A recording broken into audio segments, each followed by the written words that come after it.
How's it going, and thanks for joining me. Check out this cute little trash can by the designer Everyday Counts. I 3D printed this out of recycled materials from failed prints and support materials. Now, if you look closely, there are some artifacts in the print. It's actually not due to the filament. I'm currently having issues with my P1S. It's doing this on all filaments. Doesn't matter what I use. We're going to be talking about extruding filaments from recycled materials. And along the way, we're going to cover some upgrades that I've made for the 3dpany C1. And they'll be listed on MakerWorld, so you can print them yourself if you want.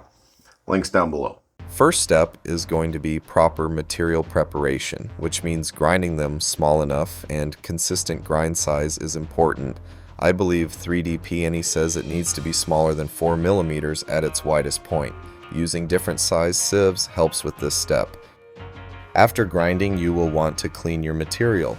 There are two parts to this. The first is to remove any metal that may have been introduced from the grinding process. This can be accomplished by pouring your grind over a strong magnet. The stronger, the better. Next, wash your grind to remove any dirt or oils. A dilute dish soap mix works well. After a thorough rinsing, it will need to be fully dried.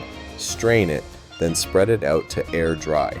Once air dried, the drying process can be finished in a filament dryer or similar drying device. This poly dryer attachment by El Magico Dios works well for dryer pellets and desiccants. If you are extruding PLA, it's good practice to mix in about 50% virgin PLA to help with any heat degradation the recycled materials may have suffered from. Mixing in virgin pellets can also help with extrusion consistency because it is the irregular shapes of the grind material that can cause inconsistent extruder flow. Which brings me to the upgrades. The included hopper is just a funnel and the neck tapers more than it needs to, creating a bottleneck effect more evident when extruding recycled materials. So I designed a new hopper that maximizes the diameter of the hopper neck. It also has a flat bottom to sit more securely on top of the C1 and is contoured to not block the cooling vents. It is printed out of PETG for heat resistance. To further help with extrusion consistency, I made a mixing screw that mounts to the hopper and is powered by a simple turntable motor. Link in the description. I printed the screw out of PLA and it twisted a little due to heat creep, but only a little and does not affect functionality. To prevent twisting, I recommend printing it out of PETG.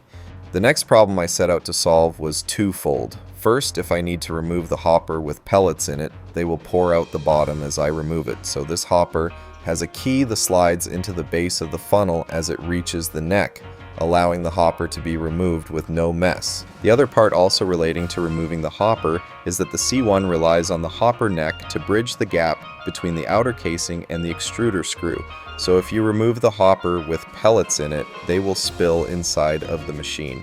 So I made a extruder screw gap tunnel out of ABS to handle the higher temps. This installs in between the extruder entry and the case and is secured with the case screws. No more plastic ends up inside the housing. These have helped get fairly consistent filament diameter with recycled materials. However, there is the occasional pet hair or something mixed in that causes a slight irregularity. So in the future, I'm going to make a die to form a screen to insert into the extruder end. Hopefully this will eliminate any irregularities. Sorry for the delay with this video.